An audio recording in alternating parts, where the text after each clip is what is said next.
আসসালামু আলাইকুম। সবাই কেমন আছেন? নিশ্চয়ই ভালো আছেন। আজকে আমি বাসায় চিতল মাছ রান্না করেছিলাম, আর আমি কিভাবে চিতল মাছ রান্না করেছি সেই রেসিপিটাই আপনাদের সাথে শেয়ার করব।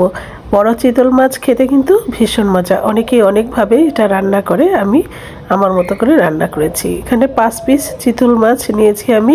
চুলায় একটি প্যান বসিয়েছি এবং এই প্যানটি গরম হয়ে এসেছে। এখন আমি এর মধ্যে তেল দিয়ে দিয়েছি, রান্না করার সয়াবিন তেল দিয়ে দিয়েছি। এবার আমি যে হলুদ এবং লবণ দিয়ে মাছটি আগে মেখে রেখেছিলাম সেটাই আমি এখন প্যানে দিয়ে হালকা ভেজে নিব। একেবারে কড়া করে ভাজবো না, হালকা করে ভেজে নিব।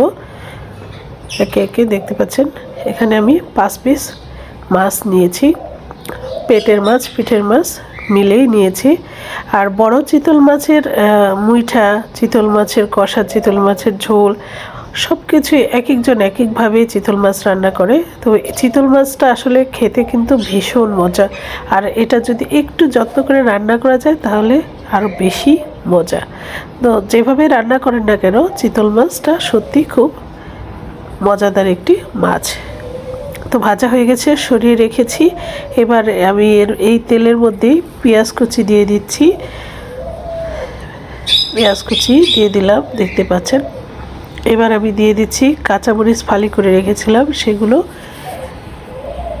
কাঁচামরিচ দিয়ে দিলাম। আমি আবার খুব বেশি মশলা খাই না, তো হালকা মশলাই আমি পছন্দ করি। যে কোনো তরকারিতে হালকা মশলা দিয়ে খেলে শরীরের জন্য বেশ ভালোই উপকারী। আর এখানে পেঁয়াজটা নরম হয়ে এসেছে, এখন আমি আদা রসুন বাটা একসঙ্গে বেটে রেখেছি সেটাই আমি দিয়ে দিলাম। আদা রসুন বাটাটা দেওয়ার পরে তেলে যদি একটু নেড়ে চেড়ে নেন তাহলে আদার যে কাঁচা একটা গন্ধ সেটা কিন্তু থাকে না। এবার আমি বাসায় আমার নিজে হলুদের গুঁড়ো এবং মরিচের গুঁড়ো, ধনিয়ার গুঁড়ো একসঙ্গে মিক্সড করা একটা মশলা আমি সেটা দিয়ে দিলাম। হলুদ, মরিচ, ধনিয়া রোদে শুকিয়ে এটা আমি মেশিনে ভাঙিয়ে আনি, তো সেটাই আমি দিয়ে দিয়েছি। এখন পানি দিয়ে দিলাম। পানিটা দিয়ে মশলাটা একটু কষিয়ে নিব। মশলাটা বলক আসলেই এর মধ্যে আমি দিয়ে দিব, আমি টমেটো কেটে রেখেছিলাম সেই টমেটোটা দিয়ে দিব। একটা টমেটো আমি ফালি করে কেটে রেখেছি সেটা দিয়ে দিলাম। এবার টমেটোর সাথে আমি দিয়ে দিব স্বাদ মতো লবণ।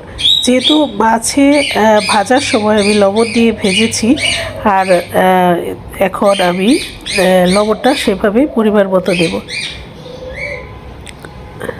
আসলে আমার বাসায় অনেক পাখি আছে, পাখির কিচিরমিচির শব্দ, আমি আবার পাখি পালতে ভালোবাসি, পাখি আছে। তো এখন এই মশলাটা কষানো হয়ে গেছে, এর মধ্যে আমি ভেজে রাখা যে চিতল মাছগুলো সেগুলো একে একে দিয়ে দিলাম। দেখতে পাচ্ছেন আমি মাছগুলো দিয়ে দিয়েছি।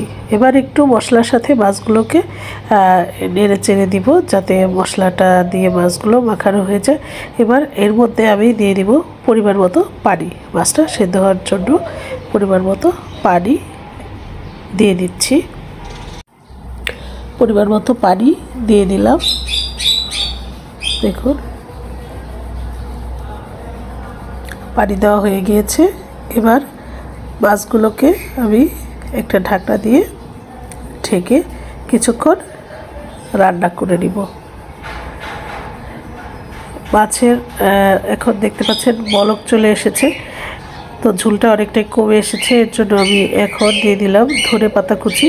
ধনেপাতা কুচিটা শীতকালে যে কোনো তরকারিতেই কিন্তু ভালো লাগে, মাংস ব্যতীত মাছের যে কোনো তরকারিতে ধনেপাতাটা কিন্তু খুবই ভালো একটা স্মেল আসে, দিলে দেখতেও সুন্দর লাগে তরকারি।